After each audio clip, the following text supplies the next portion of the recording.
Jadi kami mengambil data yang berasal dari provinsi-provinsi yang ada di Indonesia. Nah, kami menggunakan data panel dengan variabel ekspor dan impor. Kami mengambil data dari daerah Sulawesi, Maluku, dan Papua dengan total 9 provinsi dari tahun 2019 sampai tahun 2023. Dan sekarang data-data yang kami punya sekarang sudah dimasukkan ke dalam Excel. Teman-teman, sekarang datanya sudah dimasukkan ke dalam Excel, kita blok datanya, terus kita pindahkan ke dalam SPSS. Dan kalau sudah dalam bentuk seperti ini, maka data siap untuk diuji. Jika sudah, maka kita akan melakukan pengujian yang pertama. Pengujian yang pertama adalah uji validitas. Pertama-tama, teman-teman bisa buka, tekan analyze, kemudian correlate bivariate. Setelah itu, teman-teman bisa pindahkan data yang ada di sebelah kiri ke jendela sebelah kanan. Setelah sudah, teman-teman bisa tekan checklist person, checklist to tailor, dan checklist flag signifikan. Setelah itu tekan OK. Maka hasilnya akan keluar, di mana hasil person correlate-nya harus lebih besar dari 0,05. Dan nilai hasil dari uji kita di X1 person correlate-nya adalah 0,449 dan X2-nya adalah 0,294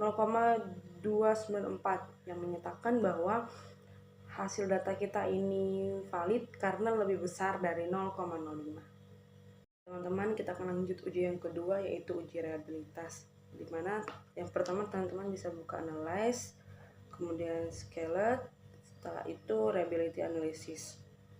Dan jika sudah, maka jendela reliability analysisnya dipindahkan ke sebelah kanan, jendela sebelah kanan seluruhnya, kemudian tekan modelnya model alpha, kemudian tekan OK, dimana nilai dari uji reliability statistiknya ini harus lebih besar dari 0,2306 dan hasil dari uji kita adalah 0,639 yang menyatakan data konsisten.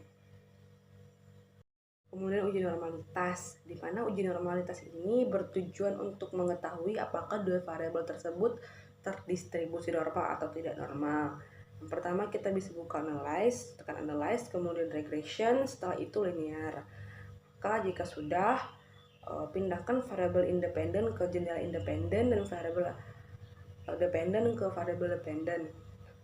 Setelah itu jangan lupa tekan save. Setelah tekan save, maka checklist atau centang di kolom understanding. Setelah itu akan muncul data baru yang dipakai untuk mengetahui nilai signifikan pada data.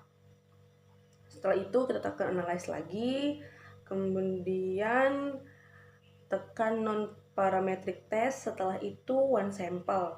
Dan jika sudah keluar one sample, maka akan muncul jendela seperti ini. Oke, jika sudah, maka kita akan lihat hasilnya, di mana hasilnya harus lebih besar dari 0,05 yang menyatakan bahwa data terdistribusi normal. Teman-teman bisa lihat hasilnya di sini. Kita akan melakukan uji heteroskedativitas, di mana langkah yang pertama kita bisa tekan analyze, setelah analyze regression, setelah regression tekan linear. Maka variabel dependen masukkan ke jendela dependen dan sebaliknya independen ke jendela independen. Kemudian tekan save, setelah save centang di kolom understanding, setelah itu tekan continue.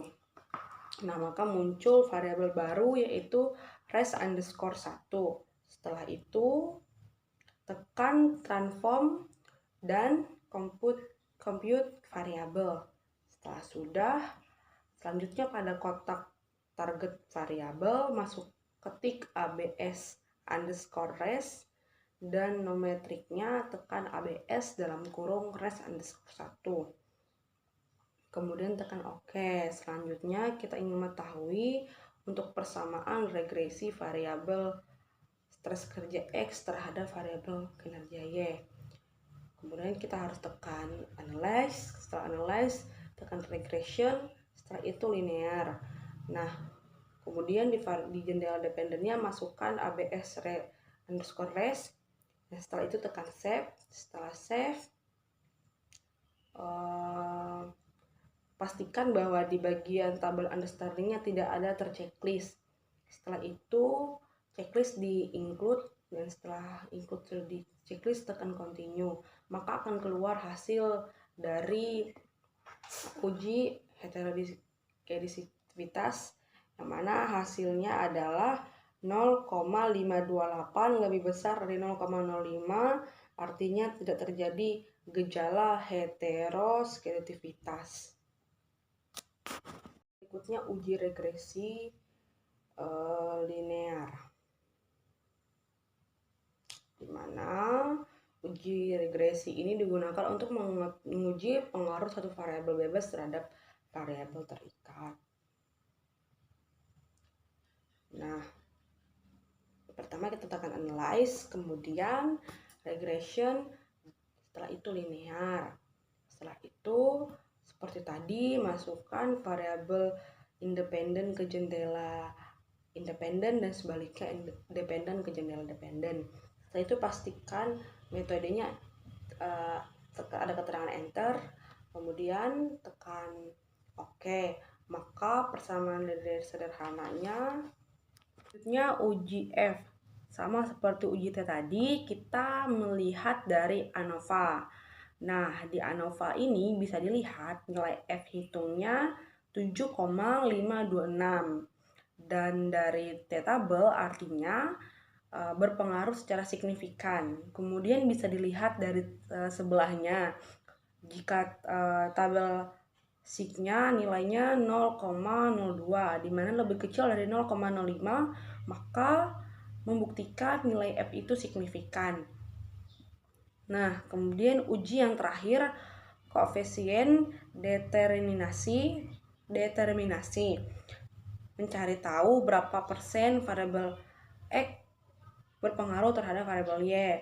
Jika dilihat dari tabel model bagian R-square-nya, hasilnya berpengaruh sebesar 0,264. Kita kalikan nih dengan 100%, jadi 26,40. Nah, bahwa variabel X1 dan X2 berpengaruh sebesar 26,40% dan sisanya sebesar 73,60% dipengaruhi oleh variabel lain. Selanjutnya uji F. Sama seperti uji T tadi, kita melihat dari ANOVA. Nah, di ANOVA ini bisa dilihat nilai F hitungnya 7,526. Dan dari T-tabel artinya berpengaruh secara signifikan. Kemudian bisa dilihat dari sebelahnya. Jika tabel signya nilainya 0,02, di mana lebih kecil dari 0,05, maka membuktikan nilai F itu signifikan. Nah, kemudian uji yang terakhir, koefisien determinasi. Mencari tahu berapa persen variabel X berpengaruh terhadap variabel Y. Jika dilihat dari tabel model bagian R-square-nya, hasilnya berpengaruh sebesar 0,264. Kita kalikan nih dengan 100%, jadi 26,40. Sama seperti uji T tadi, bahwa variabel X1 dan X2 berpengaruh sebesar, di ANOVA ini bisa dilihat 40% dan sisanya sebesar 7,526,60% dari dipengaruhi oleh variabel lain, berpengaruh secara signifikan. Kemudian bisa dilihat dari sebelahnya. Jika tabel signya nilainya 0,02, di mana lebih kecil dari 0,05, maka membuktikan nilai F itu signifikan. Nah, kemudian uji yang terakhir, koefisien determinasi. Mencari tahu berapa persen variabel X berpengaruh terhadap variabel Y. Jika dilihat dari tabel model bagian R square-nya, hasilnya berpengaruh sebesar 0,264. Kita kalikan nih dengan 100%, jadi 26,40. Nah, bahwa variabel X1 dan X2 berpengaruh sebesar 26,40% dan sisanya sebesar 73,60% dipengaruhi oleh variabel lain.